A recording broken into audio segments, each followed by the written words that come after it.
Assalamualaikum warahmatullahi wabarakatuh. Oke, masih dengan saya Eko Arianto. Kali ini saya akan mempresentasikan tugas kelompok kami ya pada tugas 1.4A5.2 untuk ruang kolaborasi modul 1.4 pada budaya positif. Kami kelompok 2 calon guru penggerak angkatan 9 dari Kabupaten Pekalongan. Oke, perkenalkan ini adalah anggota kami. Kami beranggotakan ada 4 orang. Saya sendiri adalah Eko Arianto, ada Bapak Muhammad Wahid Bahtiar, ada Bapak Imam Rajo dan Ibu Isna Nindro. Oke, kali ini kita akan menganalisis 4 kasus yang ada pada LMS ya pada modul 1.4. Tapi di sini kami Kejata mempresentasikan untuk kasus 4. Jadi untuk kasus 1, 2, dan 3 kami tidak mempresentasikan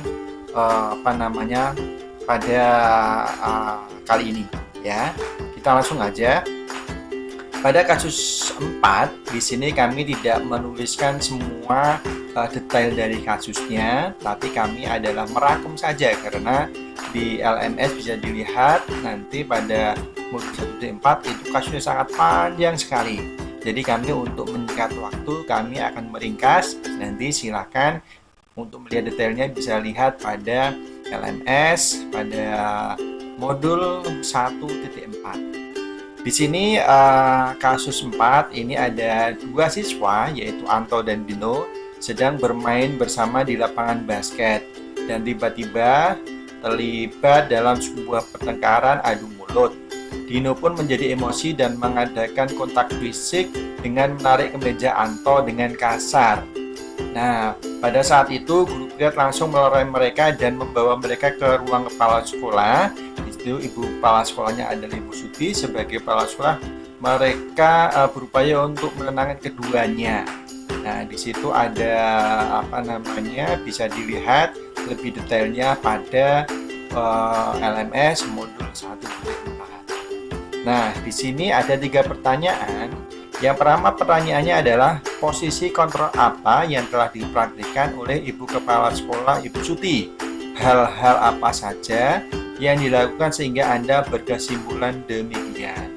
Nah, berdasarkan hasil diskusi kelompok kami pada kasus 4 ini, kami menganalisis dan memperoleh jawaban, yaitu untuk posisi kontrol pada kasus ini adalah posisi kontrol manager.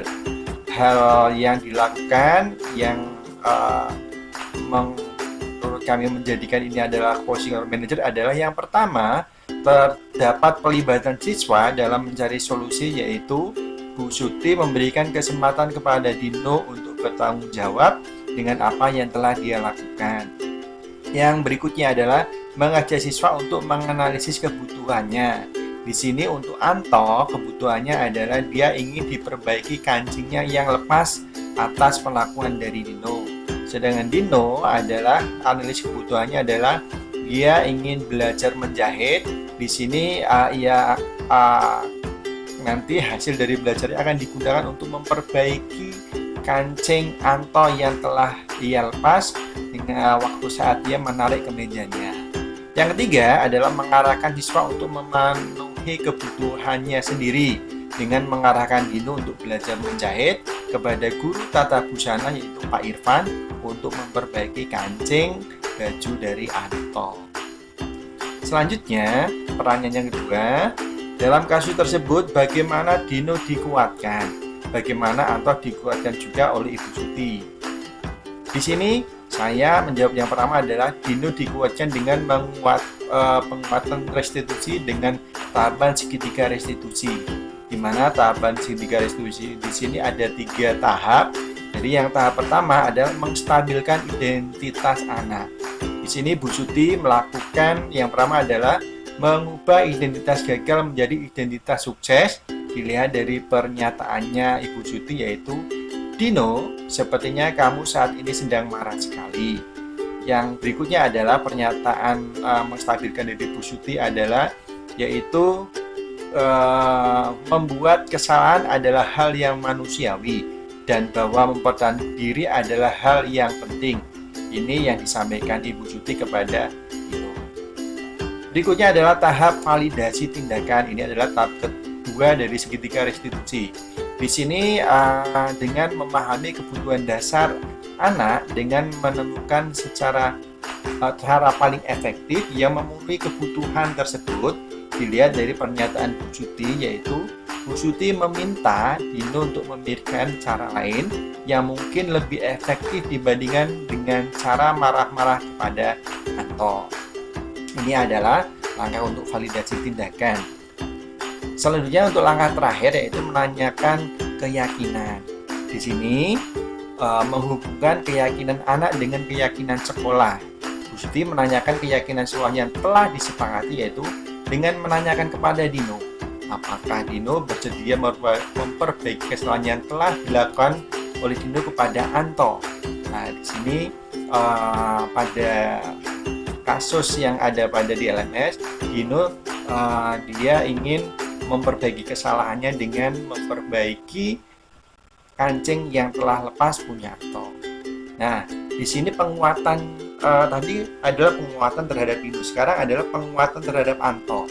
Anto dikuatkan dengan pemenuhan kebutuhan dasarnya, yaitu Ibu Suti menanyakan kepada Anto hal apa yang bisa dilakukan Dino untuk memperbaiki kesalahannya, dan Anto menjawab, saya perlu kancing, saya perlu kancing saya diperbaiki, Bu. Ibu saya akan sangat marah kalau melihat kancing baju saya sampai copot 3 kancing begini. Nah, ini adalah pemenuhan dasar untuk Anto. Di sini untuk penerapan restitusinya yaitu adalah anak diberikan pilihan untuk menyelesaikan masalahnya, yaitu Dino diberikan alternatif untuk belajar menjahit kepada guru tata busana yaitu Pak Irfan. Ini dilakukan karena dalam untuk menebus kesalahannya dengan memperbaiki kancing Anto yang lepas, di sini Dino belum bisa untuk menjahit, sehingga dia membutuhkan keahlian tersebut dengan belajar kepada Pak Irfan selaku guru tata busana. Untuk hasil restitusinya yaitu yang pertama, Dino bersedia bertanggung jawab dengan akan memperbaiki kancing Anto dengan belajar menjahit kepada Pak Irfan. Yang kedua, Anto terpenuhi kebutuhannya yaitu kancingnya telah diperbaiki oleh Dino. Yang selanjutnya adalah Anto dan Dino kembali akur seperti sebelum adanya kejadian tersebut. Untuk pertanyaan yang ketiga, kira-kira nilai kebijakan atau keyakinan sekolah apa yang dituju dalam kasus tersebut dan jelaskan.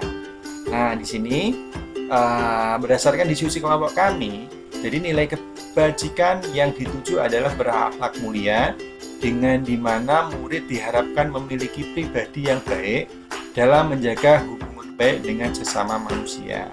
Itu yang pertama, Bu Suti berfokus pada menyelesaikan masalah agar Dino dan Anto berbaikan kembali.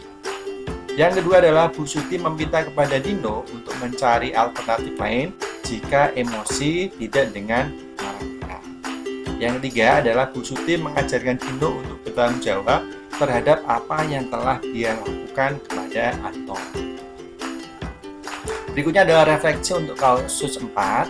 Di sini adalah yang pertama, sebagai manajer kita harus melibatkan siswa dalam mencari solusi, menganalisis kebutuhan dan mengarahkan untuk memenuhi kebutuhannya.